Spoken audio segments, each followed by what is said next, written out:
सबसे पहले मैं संजय रावत जी को बधाई देना चाहता हूँ ये किताब लिखने के लिए। इसमें फैक्ट्स भी हैं बहुत सारे और बहुत इमोशनल किताब भी है, तो जिन लोगों ने नहीं पढ़ी है वो ज़रूर इसको पढ़िएगा।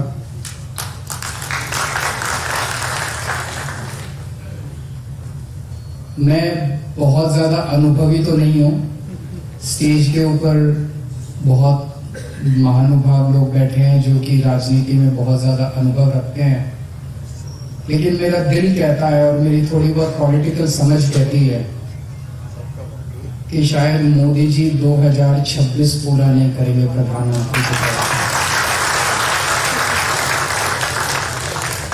मोदी जी और अमित शाह जी जाने वाले हैं,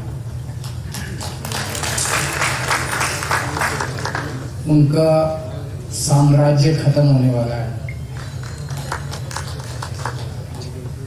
जनता के अंदर वो इतने अनपॉपुलर हो चुके हैं, इन्होंने हजारों लाखों ट्रोल बिठा रखे हैं, उसके बावजूद वो सोशल मीडिया का नैरेटिव कंट्रोल नहीं कर पा रहे। मोदी जी एक पोस्ट डालते हैं, आप उसके नीचे कमेंट्स पढ़ लो। एक समय ऐसा होता था कि इनकी पूरी मशीनरी मिलके एक भी नेगेटिव कमेंट अगर आता था तो उसको ये लोग डिलीट या म्यूट या कुछ मेरे को तो ज्यादा नहीं पता, वो कुछ कर देते थे। अब तो पूरा का पूरा मोदी जी एक ट्वीट करते हैं, नीचे सारी गालियां ही मिलती हैं उनको और कुछ नहीं होता इसके। एक समय था जब मोदी जी के खिलाफ कोई मीम बना देता था तो उसको जेल हो जाती थी। अब इतने मीम बन रहे हैं कि किस को जेल में डालेंगे मोदी जी। पूरा माहौल ही बदल चुका, इकोसिस्टम बदल चुका पूरे सोशल मीडिया का। वही आपको बताता है कि मोदी जी की पॉपुलैरिटी आज पाताल लोक में पहुंच चुकी है। इस पूरे सिस्टम की पॉपुलैरिटी, इसकी पूरी क्रेडिबिलिटी इनकी खत्म हो चुकी है। एक प्रश्न ये उठता है फिर चुनाव कैसे जीत रहे हैं? चुनाव बेईमानी से जीत रहे हैं।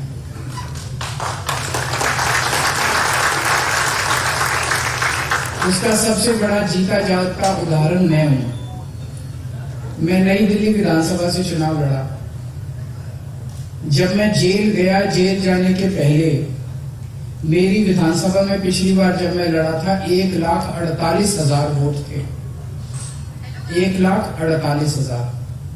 जब मैं जेल से लौट के आया 1,06,000 वोट बचे थे। 42,000 वोट इन्होंने पीछे से कटवा दिए, यानी कि ऑलमोस्ट 30% वोट मेरी विधानसभा के इन्होंने कटवा दिए।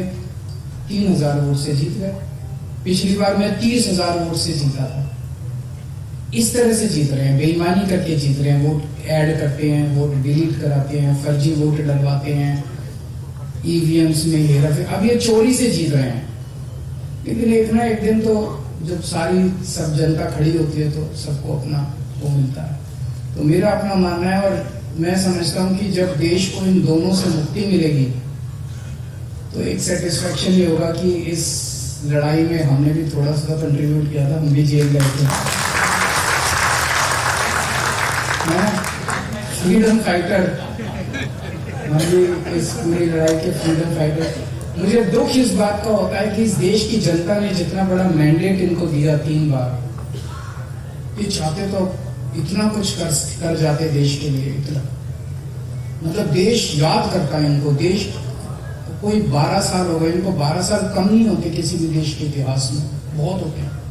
इतने बड़े बड़े काम करके जा सकते थे कि सुनहरी अक्षरों में।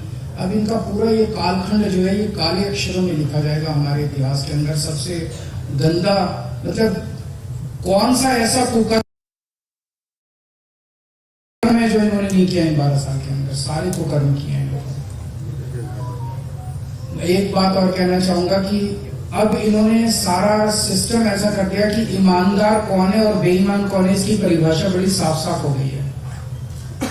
जो ईडी के डर से बीजेपी में जाए वो बेईमान है और जो ईडी के डर से जेल में जाए वो ईमानदार है।